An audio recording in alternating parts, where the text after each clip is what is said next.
Hello दोस्तों, कैसे हैं आप सब। स्वागत है आप सभी का कॉमिक वर्ल्ड चैनल पर। तो चलिए दोस्तों, शुरू करते हैं डायमंड कॉमिक्स में महाबली शाखा सीरीज की कॉमिक महाबली शाखा और जंगल का कानून। घने जंगल से सटे कालाहारी रेगिस्तान में हम बेकार ही अपना समय बर्बाद कर रहे हैं सरदार। वो अपनी आएगा, वो ज़रूर लौटेगा, मुझे पक्का यकीन है। अपने शिकार की प्रतीक्षा कर रहा था कुख्यात डाकू बिलाल का गिरोह। दिन निकलने को है, और कितनी प्रतीक्षा करें। बस कुछ देर और। अगर घंटे भर बाद भी वह लौटता दिखाई न दिया तो हम यहाँ से चल देंगे। 1 घंटा और। तभी सरदार उधर देखिए। आए, मशालों की रोशनी। ज़रूर सौदागर अब दाल के काफिले की है। इसका मतलब है वह लौट रहा है। इंतज़ार की घड़ियाँ खत्म, तैयार हो जाओ। अलाव भी बुझा दो, उसे हमारी मौजूदगी का आभास नहीं मिलना चाहिए। तुरंत ही फस फस फस। उधर उन रेत की टीलों के पीछे चलो। कुछ ही क्षण बाद सब सतर्क रहें, किंतु जब तक मैं संकेत न करूं कोई फायर न करे। और इन सब से बेखबर। वाह, आनंद आ गया इस बार। बहुत बेशकीमती हीरे उपहार में दिए हैं काली घाटी के मलिका ने। आगे बढ़ता सौदागर अब्दाल का काफिला। हीरे वाकई लाजवाब है हसन। मैं बूढ़ा हो गया व्यापार करते, किंतु ऐसा उम्दा हीरे मैंने भी पहली बार ही देखे हैं। कुछ अंदाज है क्या कीमत होगी इन हीरो की? प्रतीक्षा करो हसन। हीरो की सही कीमत हमें शहर पहुंचकर ही मालूम होगी।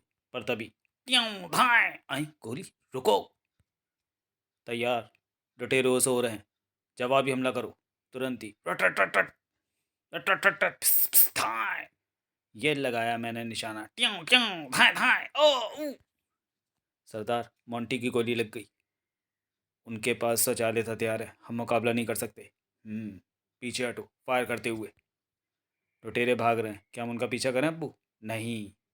फायर बंद कर दो, हमें गोलियां सुरक्षित बचानी है। लुटेरे चले गए। अब सफ़र आरंभ करो, पर सतर्कता के साथ। सौदागर के आदेश पर सफ़र फिर शुरू हुआ। उधर भागे हुए लुटेरों का दल। उई! चीखो मत, गोली अभी बाहर निकल जाएगी। अफसोस, कई दिनों की मेहनत बेकार चली गई। शिकार हाथ आते आते निकल गया। खट। बेचारा मोंटी, मुझे तो तरस आ रहा है उसकी हालत पर। जो हो गया उसे भूल जाओ, हम फिर कोशिश करेंगे। कब कब? आज रात को, उस समय जब वे यात्रा की थकान दूर कर रहे होंगे। पर वे तो चले गए। ज़्यादा दूर नहीं गए होंगे, चलो छुप कर उनका पीछा करें। डाकू दल फिर से उनका पीछा करने लगा। इस बीच सौदागर अब्दाल का काफिला।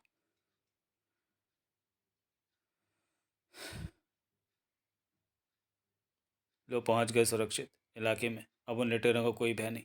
सुरक्षित? इतने घने जंगल में हिंसक जानवर भी तो रहते होंगे। बेशक, पर वे इतने बड़े काफिले पर आक्रमण करने की जरूरत नहीं कर सकते। और फिर हमारे पास उनसे बचने के लिए हथियार भी तो मौजूद हैं। आज रात हम इसी जंगल में ठहरेंगे, सुबह होते ही फिर यात्रा प्रारंभ कर देंगे। जैसा आप उचित समझें। ज़रूर। रात गुजारने के लिए यही स्थान ठीक है, खेमे यहीं लगवाओ। ज़रूर। तुमने सुना, रात यहीं ठहरना है। सुना छोटे मालिक, अभी खेमे तैयार किए देते हैं। शीघ्र ही। रहमत, रात को चौकसी में कोई ढील नहीं रहनी चाहिए। लेकिन आधी रात को सरदार, खेमों में कोई हलचल नहीं दिखाई दे रही। शायद सो गए हैं वे लोग। हाँ, यही मौका है उन्हें दबोचने का। बिल्कुल दबे पाँव, ज़रा भी आवाज़ नहीं होनी चाहिए, समझे? फायर नहीं, चाकू इस्तेमाल करो। कुछ ही क्षण पश्चात धम, खट।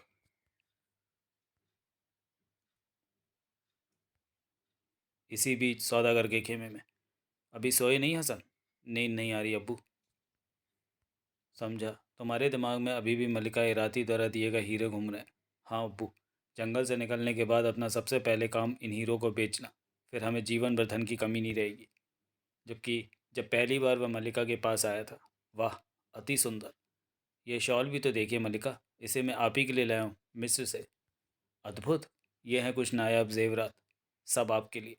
ये सब सामान भी आप ही के लिए। सभी में तरह तरह की नायाब चीज़ें। धन्यवाद सौदागर। तुम हमारा बहुत ख्याल रखते हो, इसलिए तो हमने बाहरी दुनिया में सिर्फ तुम्ही को अपने राज्य में प्रवेश करने का रहस्य बताया हुआ है। अब कुछ तोहफे हमारी ओर से भी। सोना? हमारी घाटी में इस धातु की कोई कमी नहीं। एक पहाड़ी तो पूरी की पूरी इसी धातु की है। बाप रे, इतना सोना! ये भी तुम्हारे लिए। वाह, ढेर सारे हीरे। बहुत बहुत शुक्रिया मलिका। तुम्हारी दुनिया में शायद ये बेहद कीमती हो, पर हमारे यहाँ इन्हें मामूली कंकड़ों से ज़्यादा महत्व नहीं दिया जाता। इसलिए तो इस घाटी के दरवाजे शेष दुनिया के लिए बंद करवा दिए तुमने, तभी अचानक चिर, अरे हसन उधर देखो, खतरा, खबरदार जो कोई भी हिला किसी तरह से बंदूक को उठाऊं। पर तभी सराट, नहीं हाय, हसन बेटे हसन, ओह, नीच दरिंदे, मार डाला ना मेरे बेटे को। हत्यारे, मैं तेरा खून पी जाऊंगा। खबरदार बूढ़े, फेंक दे छुरा, नहीं तो तेरा भी यही अंजाम होगा।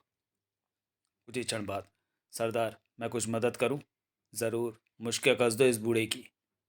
तभी सरदार सारा काम फतेह हो गया, कई बढ़िया हथियार भी हाथ लगे अपने, सौदागर के सभी नौकर सोते हुए हलाक कर दिए गए। वाह, बहुत खूब।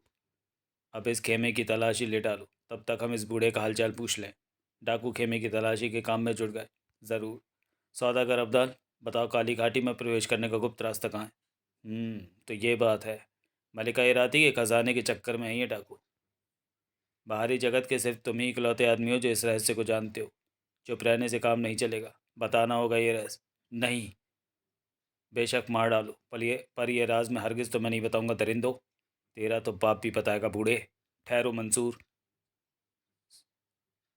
सौदागर, क्यों अपनी जान के पीछे पड़े हो? बता दो ना मामूली सी बात। कभी नहीं, मैं मल्लिका इराती को दिए गए वचन को कभी नहीं तोड़ूंगा। मैंने उसके सामने गोपनीयता की शपथ खाई हुई है। सरदार, ये बूढ़ा सख्ती के बिना कुछ नहीं उगलेगा। इजाज़त दो कि मैं इसके मुंह से ये राज उगलवा लूँ। इजाज़त है मंसूर। दूसरे ही पल सड़ाक सड़ाक, बता किस जगह है काली घाटी का गुप्त दरवाज़ा? सौदागर, अब भी समय, पता डालो। नहीं, हरगिज़ नहीं। सरदार सरदार, ये देखिए तलाशी में क्या मिला। हीरे, वाह, ये हीरे तो बहुत कीमती लगते हैं। कुछ इधर भी है सरदार, पूरे 2 थैले भरे हैं सरदार। आहा, ठोस सोने के ढेले। वाह, ये तो करोड़ों का माल है। ये सामान इकट्ठा करो और निकल चलो। और ये बूढ़ा, क्या इससे काली घाटी में प्रवेश करने का रास्ता नहीं जानना है? अब ज़रूरत नहीं, इसके पास ही हमें इतना माल मिल गया है कि अब जीवन भर कमाने की कोई ज़रूरत ही नहीं। पर इसने हमें भटकाया बहुत है, दंड तो इसे मिलना ही चाहिए। अगले ही पल ठाय, ओए आए, फुर्ती से घूमा सरदार। किसने चलाई ये गोली? मैंने। मूर्ख, क्या मैंने तुम्हें गोली चलाने के लिए मना नहीं किया था? तड़ाक, सरदार, बेवकूफ़, तू नहीं जानता कि तूने कितनी बड़ी गलती की है। गलती? हाँ गलती। ये महाबली शाखा द्वारा संरक्षित बीहड़ है। शाखा के बौने पहरेदार यहाँ की रात दिन निगरानी करते रहते हैं। फायर की आवाज़ निसंदेह उन्होंने सुन ली होगी, और फिर शीघ्र ही शाखा तक भी ये बात जा पहुँचेगी। मुझे अफसोस है सरदार, पर अब सामान समेटो, भाग निकलो। जान बचाने का एकमात्र यही रास्ता है। आनन फानन में डाकुओं ने लूट का माल बटोरा और फिर तेजी से वहां से भाग निकले। इस बीच वहां से कुछ दूर जंगल सीमा चौकी पर। मंगरू, कभी तुम नागपुत्र की नाग गुफा देखने गए हो? हाँ तूरन, सिर्फ एक बार, जब मैं बहुत छोटा था। देखने काबिल जगह है, मैं वहाँ 2 बार हुआ हूँ। पहली बार तब जब आए, बंदूक की आवाज़, उधर से आई है। ज़रूर चोर शिकारी जंगल में घुस आए हैं। मैं नागपुत्र को सूचना देने जाता हूँ। नगाड़ा संदेश भिजवाना ठीक रहेगा। थोड़ी ही देर बाद डम डम डम गूंज उठा नगाड़ा संदेश, जो बियड़ों से गुजरता पहुंचता नाम नाग गुफा तक। महाबली चोर शिकारी उत्तरी सीमा पर। नहीं चिंपू, ज़्यादा शरारत नहीं। तभी तुरंत पहुंचे। आए, नगाड़ा संदेश। चिंपू, जाओ मोबिन के पास। क्र क्र, मोबिन संभालो इसे, मुझे तुरंत जाना है। चिंपू इधर आओ, ये लो मीठे मीठे केले। कुछ ही क्षण बाद, चलो चेतक, उत्तरी सीमा पर हमारी ज़रूरत है। घोड़ा विद्युत गति से दौड़ चला, शीघ्र ही सीमा चौकी पर। कहाँ है वे चोर शिकारी? उधर, बंदूक की आवाज़ उधर से आई थी नागपुत्र। चलो मेरे साथ, शीघ्र ही। अरे, जंगल में खेमे किसके? बंदूक की आवाज़ यहीं से आई थी, यहीं से हुई थी नागपुत्र। आए, लाश कुछ उधर भी पड़ी दिखाई दे रही है महाबली। ओह, यहाँ तो कत्लेआम हुआ है। नागपुत्र, जल्दी अंदर आइए, यहाँ भी 2 लाशें। ओह नहीं, मैं पहचानता हूँ इसे, ये तो सौदागर अब्दाल है। तब ये शायद इसके बेटे की लाश है। इसकी मुट्ठी में कुछ दबा हुआ है नागपुत्र, शायद कोई कागज़। मैं देखता हूँ। शाका ने लाश के हाथ में दबा कागज़ निकाल कर पढ़ा। सिर्फ 2 शब्द। पेन, समझा। बूढ़े सौदागर ने इसी पेन से कागज़ पर हत्यारों का विवरण लिखना चाहा, पर ज़्यादा लिख ना सका। नागपुत्र, ये देखिए। तो डाकू बिलाल गिरोह के हैं, और ये कत्लेआम उन्होंने सौदागर को लूटने के बाद किया है। मंगरू, कबीले के लोगों को बुलाकर इन लाशों का इंतज़ाम कराओ। ज़रूर महाबली। मैं इस कत्लेआम के जिम्मेदार डाकू बिलाल और उसके साथियों की खोज में बाहर जा रहा हूँ। बिलाल? खतरनाक पहाड़ी डाकू? बिलाल ने मेरे इलाके में कत्लेआम करके मुझे चुनौती दी है। अब मैं उसे और उसके गिरोह को ज़रूर ख़त्म करूँगा। चल चेतक, रामगढ़ की ओर। आदेश पाते ही घोड़ा हवा हो गया। उधर शाखा से भयभीत डाकू बिलाल और उसका गिरोह शुक्र है हम सही सलामत शाखा के इलाके से बाहर निकल आए। पर अब किधर? तुम सेठ मगन भाई जौहरी को सूचित करके आओ। हम तुम्हें ठिकाना नंबर 3 पर मिलेंगे। ठीक है सरदार। चलो गुप्त ठिकाना नंबर 3 की ओर। उसके कुछ ही घंटे बाद छप छप इसी ओर आए वे दरिंदे। फिर जैसे ही वह नदी के उस पार पहुंचा, आए घोड़ों के खुरों के ताज़े निशान। ज़रूर उन्हीं दरिंदों के घोड़ों के इस ओर गए हैं वे लोग, सिवाय एक के जो इस ओर गया है। ज़्यादा निशानों से उन्हें खोजने में सहूलियत रहेगी बजाय एक के। इसी ओर चलूँ? पर चिन्हों का अनुकरण करता हुआ शाखा उसी दिशा में बढ़ा चला। शीघ्र ही। ओह, यहाँ से तो प्राचीन खंडहरों का सिलसिला शुरू हो गया। इन खंडहरों में तो इतने गुप्त तहखाने हैं कि जिन्हें खोजने में भी महीनों लग जाएं। अब क्या करूं? अकेले व्यक्ति द्वारा सारे खंडहरों की तलाशी असंभव है। पुलिस चीफ से मिलकर उन्हें घटना से परिचित कराना ही उचित रहेगा। रामगढ़ 3 किलोमीटर। सोचता हुआ शाखा वहाँ से शहर के लिए चल पड़ा। कुछ ही समय के बाद, हेलो चीफ। अरे आप? आश्चर्य है, बीहड़ कशेरा शहर में? आना पड़ा चीफ, क्योंकि काम बेहद आवश्यक है। कहते हुए शाखा ने जंगल में घटित हत्याकांड के बारे में बताया। सुनकर तो आपको संदेह है कि उन लुटेरों का ठिकाना उन्हीं खंडरों में है? संदेह नहीं, मुझे विश्वास है चीफ। पर सारे खंडर तो बहुत बड़े क्षेत्र में फैले हैं। सारे खंडरों की एक साथ तलाशी ले सके इतनी तो पुलिस फोर्स भी नहीं है हमारे पास। उन्हें पकड़ने की एक तरकीब मेरे दिमाग में है चीफ। क्या? शाखा ने वह तरकीब बताई। सुनकर, इस दिशा में पहले ही सोच चुका हूँ महाबली। मेरे कई आदमी गुप्त रूप से चोरी का माल खरीदने वाले जौहरियों पर निगाह रखे हुए हैं। तभी, जैन सर। यस, बोलो नंबर 7। कुछ देर पहले सेठ मगन भाई जौहरी की दुकान में एक संदिग्ध आदमी दाखिल हुआ। मैं अपने साथी को निगरानी पर छोड़कर आपको सूचना देने आया। वेरी गुड चीफ, वो आदमी ज़रूर उन लुटेरों का साथी होगा। मेरा भी यही विचार है। चलो चलते हैं। कुछ ही क्षण बाद, जौहरी बाजार। Yes sir. पुलिस वैन द्रुत गति से चल पड़ी, और तेज। उधर जौहरी बाजार की एक दुकान में। समझ में नहीं आ रहा कि तुम्हारी बात को सच मानूं या मजाक। मेरी बात 100% सही है सेठ। करोड़ों मूल्य का सोना और हीरे हैं इस बार। बगैर देखे और परखे विश्वास करना मेरी आदत नहीं।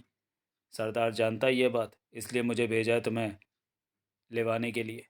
तब ज़रा ठहरो, मैं अभी तैयार होकर आता हूँ। कहकर सेठ दूसरे कक्ष में दाखिल हो गया। इस बीच दुकान के बाहर, यही है वो दुकान, सब लोग नीचे उतरो। आए पुलिस? मालिक को सूचना दूँ? पर तभी, खबरदार, ज़रा भी आगे बढ़े तो भेजा उड़ जाएगा। और अंदर, आए पुलिस, खबरदार, खतरा उस खिड़की से भाग निकलूं। ज़रा भी आगे बढ़े तो भेजा फट जाएगा। अगले ही पल, सराट। कुछ ही क्षण बाद, लो मिल गया जांच का औजार, अब चलो।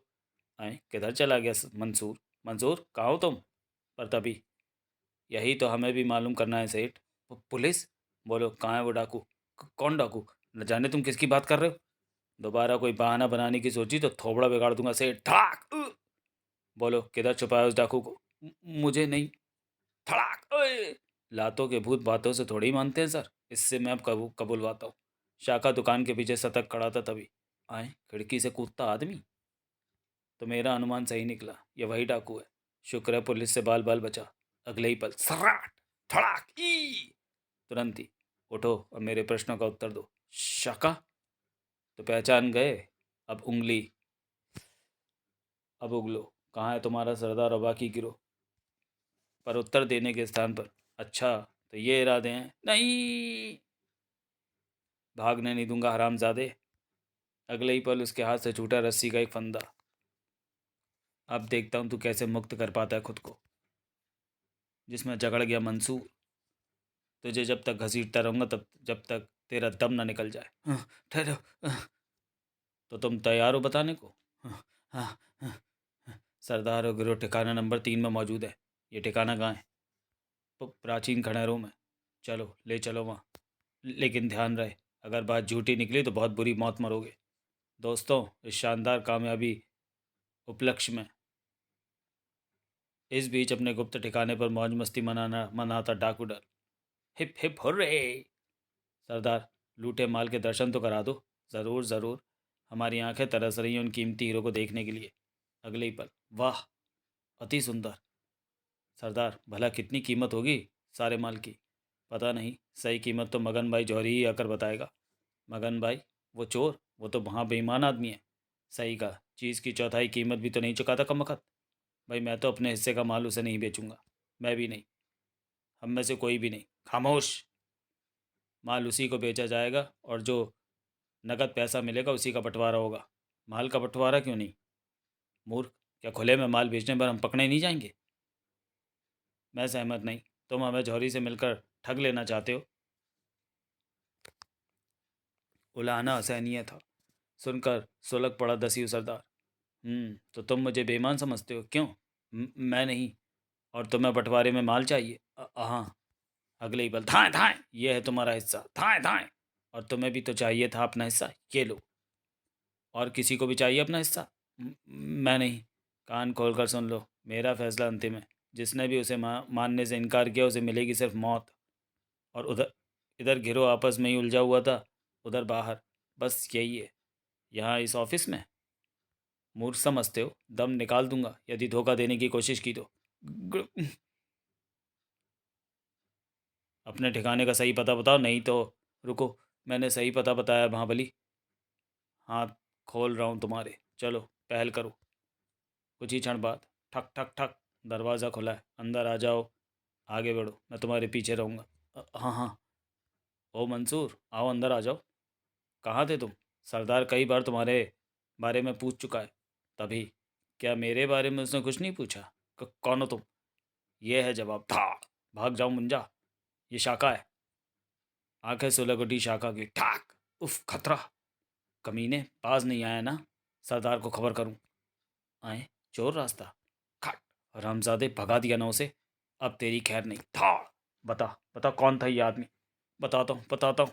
इसका असली नाम है उदय शंकर। सेठ मगन भाई का मैनेजर है। ये ट्रांसपोर्ट ऑफिस भी उसी सेठ का है जिससे होकर एक गुप्त रास्ता हमारे गुप्त ठिकाने तक पहुंचता है। भयभीत मंसूर एक ही सांस में बताता चला गया। सुनकर, यानी कि तुम्हारे इस गुप्त ठिकाने के दो दरवाजे हैं और पहला दरवाज़ा प्राचीन खंडहरों में, क्यों? हाँ।